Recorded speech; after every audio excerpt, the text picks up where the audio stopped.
Hello dear students, welcome back to my channel Physics SPC.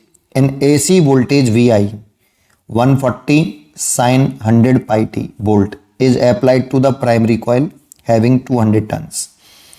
In ideal transformer, important है ideal, and it supply the power 5 kilowatt if the secondary coil has 1000 turns. Find ये देखो एक solution, ये देखो यहाँ पे number of turns 200 है और यहाँ पे 1000 है। दैट मीन्स ये स्टेप अप ट्रांसफार्मर है। कुछ थोड़ा सा अगर चाहो तो इसमें एक प्यारा सा डायग्राम बना सकते हो आप, बड़ी जल्दी बन जाता है, कुछ ज़्यादा देर वाला बात काम नहीं है। ऐसे बनाइए और इसमें नंबर ऑफ टर्न्स आप दिखा दीजिए ऐसे, और इसमें कोई एसी सोर्स आपने लगा दिया है। इसका जो वोल्टेज है VI वो है 140 साइन 100 पाई टी ऐसे, और इसमें नंबर ऑफ टर्न्स इसकी कंपेयरिंग ज़्यादा हैं ऐसे। ये इस जगह पे हम लोड लगाते हैं, लोड रेजिस्टेंस। तो ये प्राइमरी है NP, इसमें टर्न दे रखे हैं 200 टर्न्स, और इसमें ये सेकेंडरी है, इसमें टर्न दे रखे हैं 1000 टर्न्स। ठीक है, अच्छा। और इसमें इनपुट पावर दे रखी है हमें, इनपुट पावर ये हमें रखी है 5 किलोवाट, दैट मीन्स 5000 वाट। ठीक है, और आइडियल ट्रांसफार्मर है तो जितनी इनपुट पावर उतनी आउटपुट पावर। ये आउटपुट पावर हो गई, आउटपुट तो for ideal transformer, ideal transformer है ना। इसके लिए हम जानते हैं जितनी इनपुट पावर, वैसे ये रियल नहीं है, उतनी ही आउटपुट पावर, तभी इफिशिएंसी जो है इनफाइनाइट हो, वो 100% हो गई। लेकिन ये रियल नहीं होता, इसीलिए आइडियल है ना। चलिए हम ये मान के चलते हैं कोई एनर्जी में लॉस हो ही नहीं रहा, जितनी इनपुट पावर दे रहे हैं उतनी ही आउटपुट मिल रही है, तभी आइडियल बोल सकते हैं, रियल नहीं होता ऐसा। चलिए अब पूछा क्या है उस पर थोड़ी सी चर्चा कर लेते हैं। उसमें पूछा है हमसे आउटपुट वोल्टेज।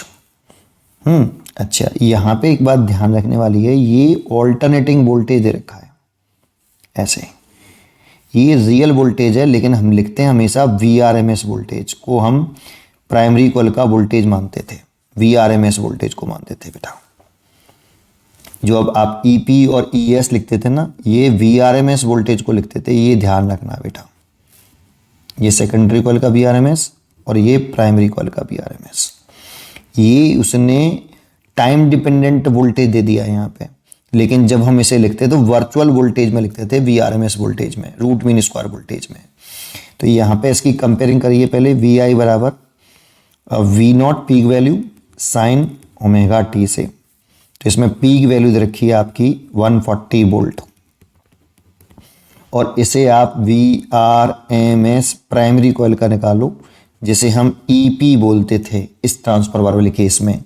तो ये कैसे, इसका फॉर्मूला क्या होता है, V0/√2 ऐसे।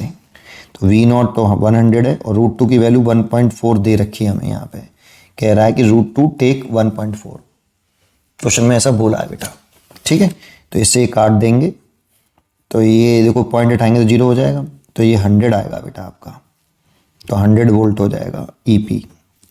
ठीक है, अब EP 100 वोल्ट हो गया, तो एक फॉर्मूला हम जानते हैं कि जो NS/NP इक्वल टू होता है आपका ES/EP, और इक्वल टू होता है, अगर ट्रांसफॉर्मर आइडियल हो, ये तो ऑलवेज होता है बेटा, लेकिन अगर ट्रांसफॉर्मर आइडियल हो तो इसे लिख सकते हैं ऐसे, देखो EP IP equal to power equal to क्या होता है, V × I।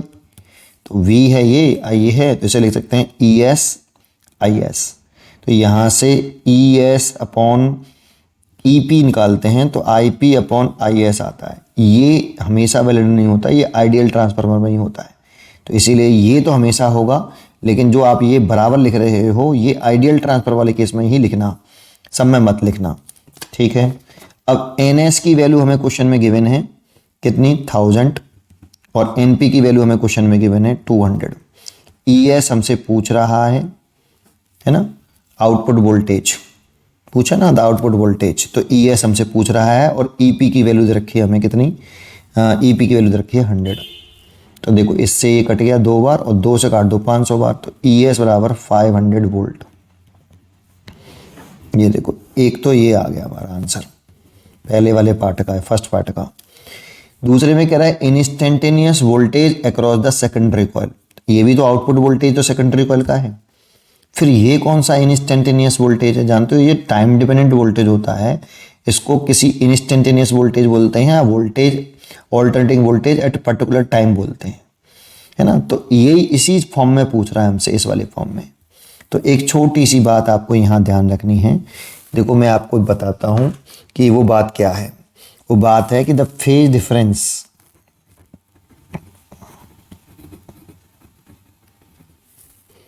Between input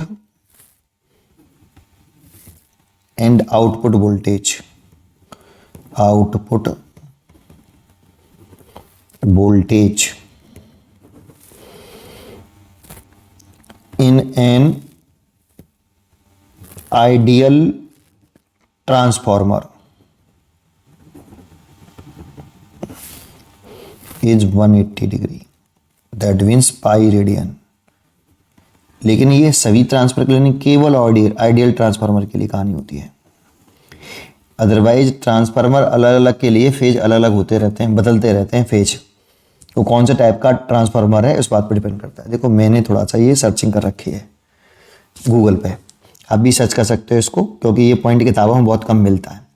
the phase difference between the input and output voltage in an ideal transformer, important word ये है, आइडियल ट्रांसफार्मर जरूर डालना, इज 180 डिग्री, है ना। In ideal transformer theoretically model of a transformer that is no energy losses, लेकिन ideal transformer में ही 180 degree का होता है।